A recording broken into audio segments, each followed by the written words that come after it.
Welcome in, everybody, to BettingPros. It's me, Joey P, Joe Pisapia, and today we're taking you through some NHL talk with one of my favorite people. He's one of my co-hosts over at Sportsgrid for the last few years, and you may know him possibly, maybe from his many years of wrestling on your television, whether it was in WWE, NXT, or, of course, Impact Wrestling, where he is now violent by design.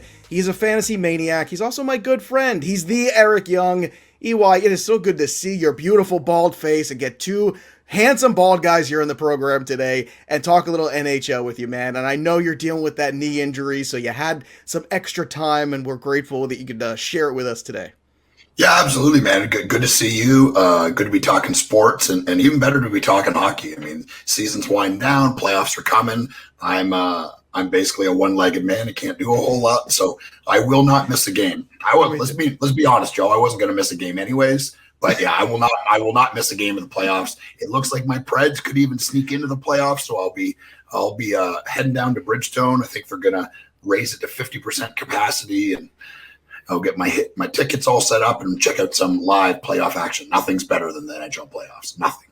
Beautiful, baby. And it's funny. I remember doing the props in the beginning of the year and some of the futures in the beginning of the season with you over on Sportsgrid, and we talked about it. And I can't believe now we are already at the end of the season. It seems like just yesterday, right? It was around the holidays. I feel like you and I were doing that, and here we are, and it's at the tail end. And yeah, I guess one of the bonuses, if you're going to be hurt during this time, at least is during playoff hockey time, where you get to sit around. And EY, you and I do a lot of football together most of the time. Yeah. So I got to ask you, your Tennessee Titans, real quick. What'd you think of their draft? What'd you think of their offseason? Jonnu Smith's gone. Corey Davis is gone. It's a lot of open targets. It didn't feel like they really addressed some of those needs on offense. I love the Bud Dupree. It's a great signing, great bringing him in, but it kind of feels like the offense is kind of missing some pieces, doesn't it? Yeah, I mean, the Bud Dupree signing, the cornerback they took in the first round, I think those are going to help bolster their defense. I mean, that's what they needed. They needed to be able to stop people on third down and get some takeaways, which they lacked heavily in last year. The offense is obviously still going to run through my man, my king, Derrick Henry. I mean, as long as you got a running back that's running like that, who's on the field that much, I don't think it really matters. I think A.J. Brown's going to take a big step this year, and Tannehill is playing with supreme confidence and, running this system to perfection. So this is going to be a dangerous team again this year. I think they surprised some people last year, not me, but I think this year, I mean, obviously, that you got to stop Derrick Henry, but good luck. No one's been able to do that yet, and I don't think it's going to happen this year either. And anybody who's talking about the demise of Derrick Henry is a couple years ahead. I'm telling you right now, it ain't coming this year. Coming. It's coming, but it's not going to be this year. He barely missed a snap last year. And, anything you hear from people that are around the team, if you follow him on Instagram or anything like that, he's one of the most talented athletically players on the team, and he's the hardest worker. I mean, he works out like a savage. He's massive, and it's a freak of nature, man. His workout videos are unbelievable. And it's going to be more Derrick Henry for sure, I would think, for the Titans this year. But I love A.J. Brown. I love D. Henry, but I don't know, man. I'm a little worried about the rest of the pieces. I hope they all come together for your sake and for mine. Hopefully we'll be back again talking football. And we'll have UI on our football shows as well. But today in BP, we're talking about hockey. So let's start with the President's Trophy, and let's start with the odds there, because we got the consensus betting pros telling us the Hurricanes are at minus 250 for that, the Avalanche at 450, and the Golden Knights at plus 450 as well. So you got the Hurricanes there as the big favorite. Is this kind of locked up in your opinion?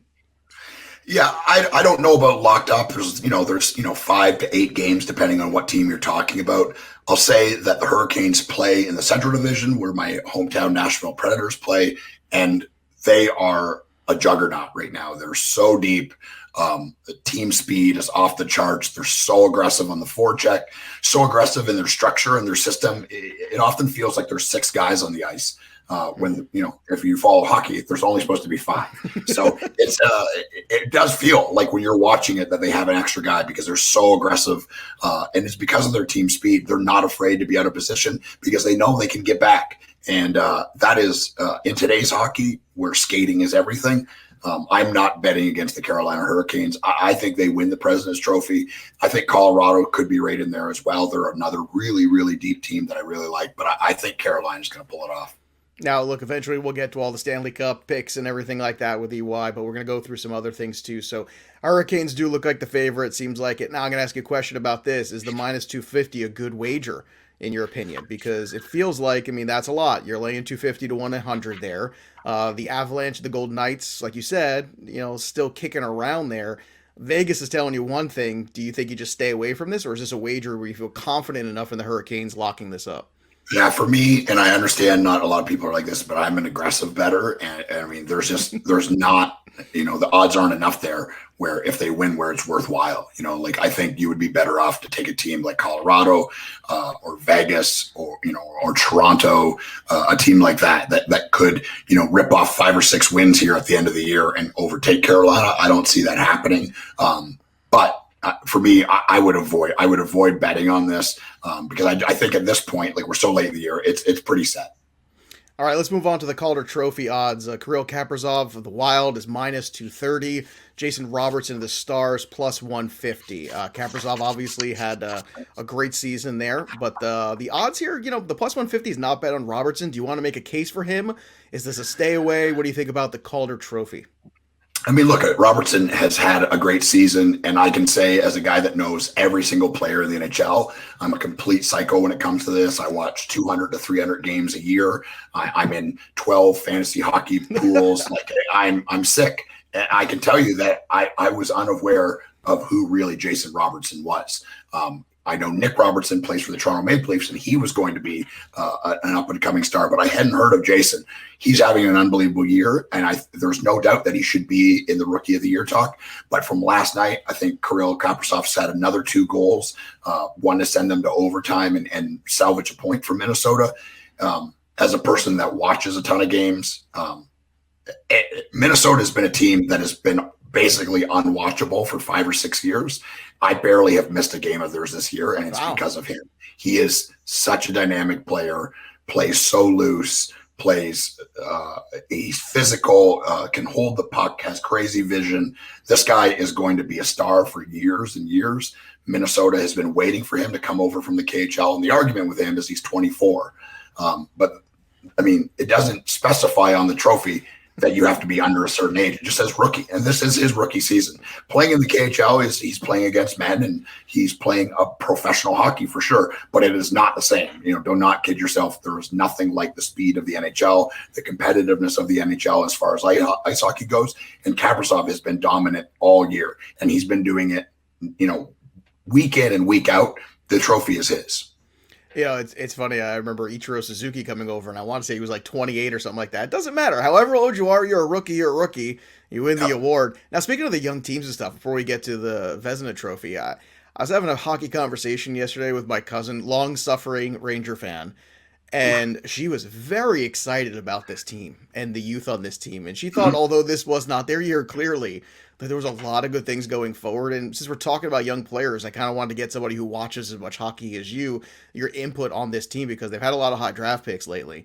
And do you think that this is a team that's starting to emerge maybe in the next couple of years with some of this young talent they have?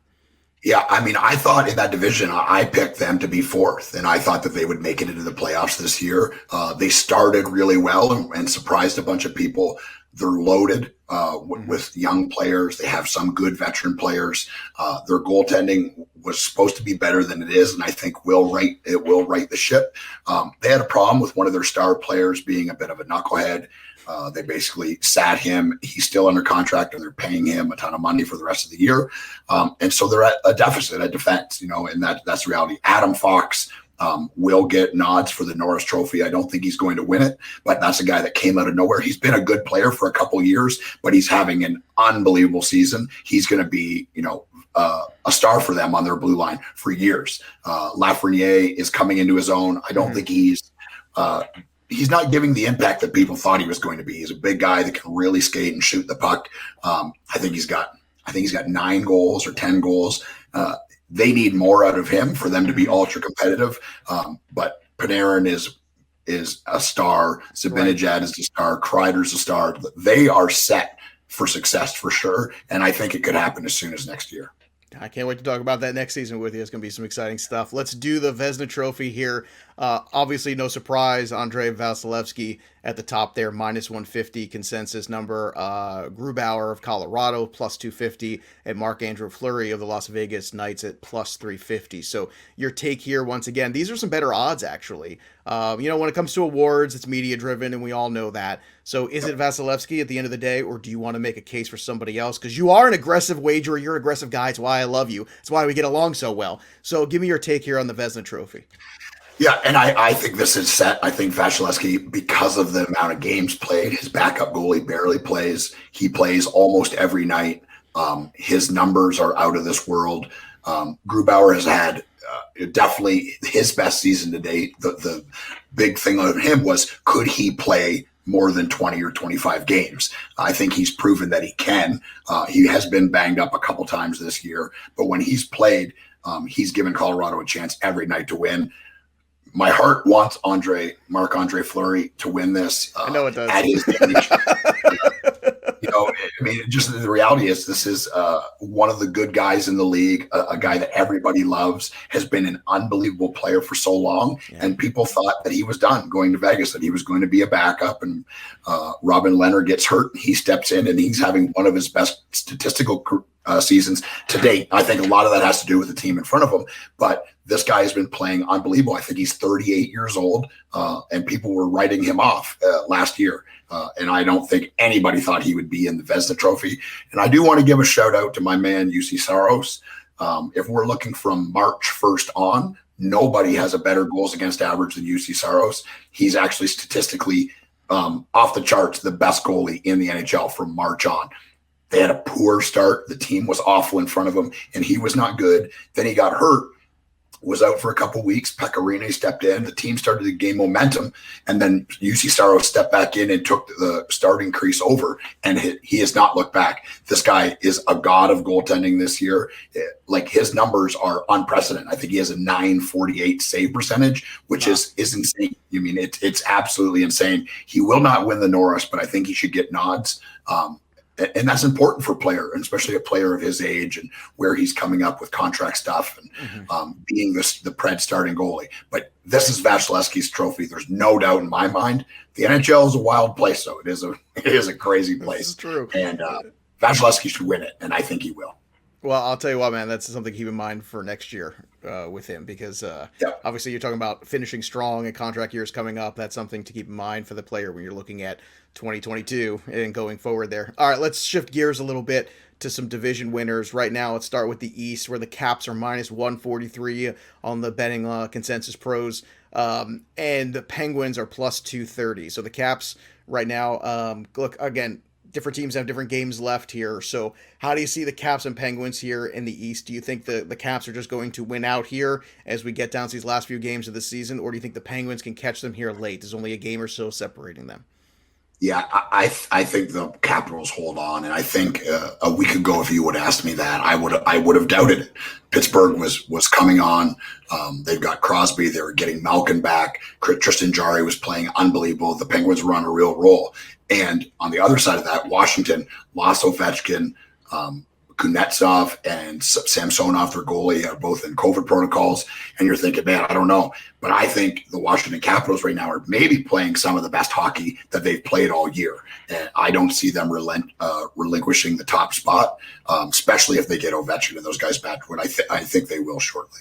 If that's the case, that's not a bad line, the minus 143, especially it seems pretty confident enough that if you're willing to lay a little bit more, then you can actually win some money on that one. Let's go to the West, too, because that one's most of these seem like they're kind of decided right now, especially when you look at the schedule and who's pairing against you. But the West still slightly up for grabs, too. The Avalanche, minus 130, the Golden Knights, plus 110. Only a couple games separating these two. We've talked about the Golden Knights goaltending, how good it's been of late. Do you think that the Knights can catch the Avalanche? And if so, that plus 110 is a pretty good number. Yeah, I mean, I think they can. I don't think they will, but I think it is possible. And that is exciting for a guy that, I mean, I definitely had these guys exactly where they were. I said at the start of the year in the West, it was going to be Colorado and then Vegas just behind them, pressuring them all year. I think the same as the Washington Capitals. The Colorado Avalanche are playing their best hockey right now. Rantanen and McKinnon are just a dynamic duo that are just shooting the lights out. Grubauer seems to be back in his groove, and I think they have the best current blue line in the NHL. They're a hard team to play against because they can play it any which way. Vegas is the same, but they do not have the star power that Colorado has. I think having McKinnon, having Rantanen, having Landeskog, even Kadri, Brandon Saad, guys like that is what's going to maintain them holding on to first place. I think Colorado, if you wanted to get aggressive, I mean, Vegas could do it. I mean, they could overtake them. I don't see it happening. If I was to bet on a team to win the West, it's going to be Colorado. But I think a good aggressive bet would be Las Vegas. All right, I want to talk to you about a team that could or could not make the playoffs. We got a plus 350 on BettingPros and the consensus on the Dallas Stars. So do you think the Stars are going to find their way into the playoffs when all is said and done? I do not, and that could be my Predators bias. But the reality is, Predators are looking pretty good right now. They're in a good spot. They've been playing very good hockey. They lost last night. If they would have won last night and Dallas lost last night, they would have clinched. So they really only need to win one other game. The problem with that is Saturday they're playing Carolina. So my hope is, and I think the Predators' hope is that Carolina has let their foot off the gas. Knowing that they've clinched the playoffs, knowing that they're going to be in first. No, I don't think Tampa Bay is going to catch them, and I think they're going to think the same thing come this Saturday. And Predators get a win, and Dallas notches another loss, and then the Predators are in. They've clinched that spot. I think as of yesterday, they were at 78% to make it. To me, I mean, Dallas is too much of a far shot. Too much of a long shot to win and make the playoffs. And the truth is, if you look at their record, they have, I think it's 15 losses in overtime. That's a team that does not have a killer instinct. That's 7 to 10 points they've left on the table. And if they win those games, we're not even having this conversation. They're in the playoffs and the Preds are on the outside looking in, which everyone thought, and people are still saying it. Those people are wrong. The Preds are going to make the playoffs. Dallas does not have a killer instinct. They do not have the firepower. They do not play a system that can win close games. So, yeah, I get that they played the Stanley Cup last year, but that was a bit of a miracle run. Hudobin is not the same goalie. Jake Ottinger is a rookie, and he is not good enough to carry this team like Hudobin did last year. They are not making the playoffs. All right, before we get into Stanley Cup odds, I want to ask you a couple hockey-related questions here. Who you think towards the end of this year has really played very well? Because we all know when you get into this time of year and you're getting into the playoffs, sometimes it's those teams that are very hot or certain players that are really impressing you playing well. And conversely, too, who's kind of slowing down here at the wrong time? Who do you think is kind of maybe hitting a wall? We'll get to the favorites. We'll get to the numbers in a second. But you do watch so much hockey. You do play in all the leagues and do all the stuff. So I know you're turned into this better than anybody. Who's hitting this time of year in the right way and who's hitting this time of year in the wrong way? I mean, he's been doing it all year, but right now he is just on this unbelievable miracle run. Connor McDavid, I know, it sounds obvious, but I don't think people are talking about enough that I believe, and I think most people believe, he's going to end a 56-game season with over 100 points. That's absolutely insanity. Well, there's not even odds anywhere. They pulled out all the MVP odds are all down. Like nobody's even. You can't get it. There's not a single doubt in anyone's mind. He's definitely winning it, and not only is he winning it, he's doing stuff that I don't think anyone thought we would see in hockey again. This is Gretzky kind of performance where he's so dominant every night. It's just like he's going to have 2 points. He's going to, every single night he has 2 points. We haven't seen that since Wayne Gretzky because of the change of the game, because of the advancement in equipment, because of the advancement in goaltending. I don't know if Wayne Gretzky in today's game could score like he did back then. It was a different game. I think Gretzky is still the best player to ever play the game. But Connor McDavid is making a real case for himself, man. And it's so cool to see is all this coverage on NBC about the Capitals and the Rangers because of all the fighting and stuff. It's like we're completely missing the boat on this star player that everyone should be talking about. We might never see a dominant season like this ever again. And it's happening in a shortened season where they can't even practice. It's an absolute miracle, actually. Well, it's kind of amazing. It's cyclical too, because it felt like for a while Crosby was that guy and Ovechkin was that guy. And, is it just us being caught up in the moment of that dominating player, or is this guy even a tick above those in their best runs? Yeah, he is a tick above them. I mean, yes, they were, Crosby and Ovechkin dominant players. Crosby a more all-rounded player. Right. Ovechkin more of a dominant scorer. But the reality is Connor McDavid is doing both. His defensive numbers. I heard a thing on a podcast this morning that the Edmonton Oilers are like plus 38 when he's on the ice, and they're like negative 102 when he's not on the ice. That's insane. Wow. Like it's just insane. And by any metric, any measurement, any way you want to word the Hart Trophy, it's about the most valuable player to their team. There is no more valuable player than Connor McDavid. And he's having an absolutely historic year. And because of COVID, because fans aren't in the building, and he's only playing in Canada and he's not playing at all in the United States, they're not talking about it enough, and they should be. And it's unfortunate for him. It's unfortunate for hockey, unfortunate for the NHL. And he is just rolling. As far as people that are sliding, I think the Dallas Stars are a disappointment to most people as a team. They played in the Stanley Cup Finals. They were, a few goals away from being the Stanley Cup champions. And this year they've been, like I said, just very inconsistent, no killer instinct. They've been dealing with injuries. They were dealing with COVID. They started the season 10 or 12 days after everyone else started. Then the crazy ice storm in Texas put them out. So they played a very condensed schedule. As a person that follows this and as a person that gambles on hockey as well, I could have told you that they weren't making the playoffs after the Christmas break, because they were going to have to play like 40 games in 65 days. It's insane. Like it's just insane, and there's nothing they can do about it. They can't complain because it's just the way the world is right now. But I think they are a massive disappointment to most people, and I think I had them in the playoffs in the Central. So that's a big disappointment for Dallas and Dallas Stars fans. All right, well, let's talk about the end game here. Let's talk about Stanley Cup playoffs. The favorites are obviously plus 425, the Colorado Avalanche, the Golden Knights at plus 550. Who've had a great couple years here, and then the Lightning at plus 650. So those are kind of your major contenders, and your Leafs at plus 750. I don't want to leave them out. They're still out there. So taking everything into account, hot streaks, players, the situations in terms of who's played who and who hasn't, we got the Leafs at plus 750 on BettingPros and the consensus. We got the Lightning plus 650, the Golden Knights plus 550, and the Avalanche plus 425. Where would you lay your money and how? And I know this is going to sound like a homer pick, but the Toronto odds and the fact that I think them playing in the North, which I think it's not a weaker division, but I think their path to the semifinals is the easiest out of those teams. They don't really have to beat any juggernauts. And I'm going to go back to the Carolina Hurricanes. I don't know what their odds are, but the fact that you didn't say them means that they're probably pretty good.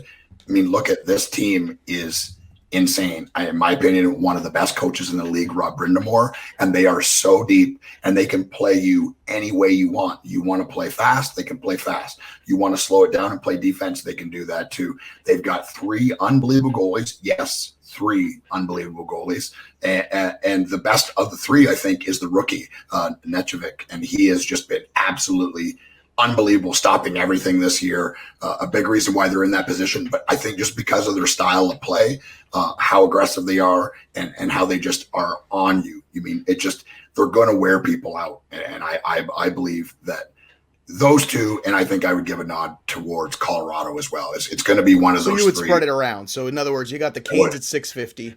Let's say I gave you $1,000. How would you spread it out between those teams in your opinion in terms of how much equity you want to put where? And I'll give you the odds one more time just so you have them all. So the Avalanche at 450, the favorites right now, but again, not a heavy favorite. We're used to seeing favorites sometimes that are more like a +2 or something like that this time of year. It's plus 450. It's a very different year, it feels like. 500 for the Golden Knights, 650 for the Hurricanes. This is updated as of just a few minutes ago, and the Lightning at plus 700. So that line's actually moved since before this morning when I actually put all the lines together. So it's actually a little different. So let me run that one more time. Lightning +7, Hurricanes plus 650, Golden Knights plus 500, Avalanche plus 450. How would you spread $1,000 over those?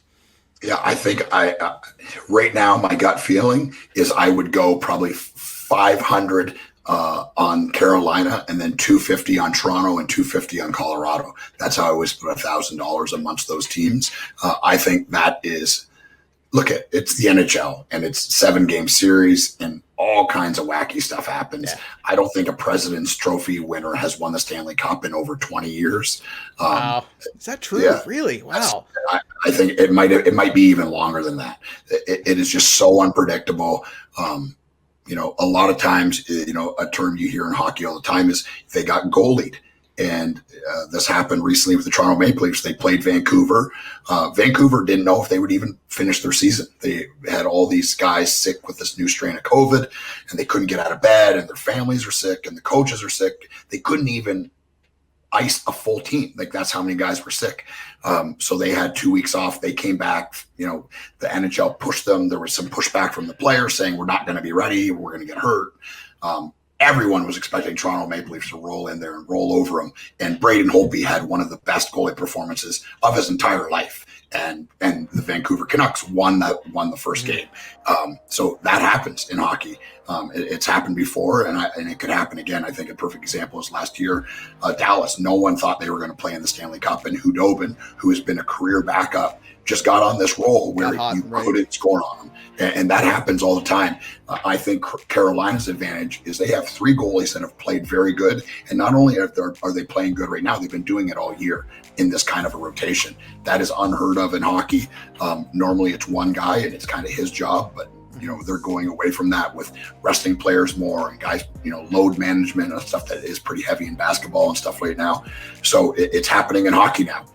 And the truth is with 3 goalies like that, I think, you ride the hot hand until he's not, and then you switch out, and now you got another hot hand. So if I'm betting Carolina to win the Stanley Cup. I can't wait to watch it. If you only got one wager, that's the one for you. If you want to spread it around, EY helped you with that as well. You can follow him on the Twitter machine at the Eric Young, and of course check him out on Access TV on Impact Wrestling. He's hurt right now, but he's still a maniac. He's still one of my favorite people, one of my favorite performers, and one of the best sports fans. And I'll tell you what, EY, you know I'm a football guy at heart. I do love the baseball, but there is nothing better than playoff hockey. Like, that's nothing. I'm sorry. There's just nothing better than it. And if you don't watch, you should. And hopefully we gave you some ways to watch with a little bit of wagering on the side for you here at Betting Pros today. So that'll do it for us. Always good to have a little skin in the game, Joey. You know that. Always, baby. Always. EY, I love you, man. It's so good to see you and talk to you a little hockey. Hopefully we'll get you on this summer for some football too. I want to thank you again for your time, and that'll do it for us today. But the story of the game goes on. For the Eric Young, I'm Joe Pisapia. We'll see you next time, kids.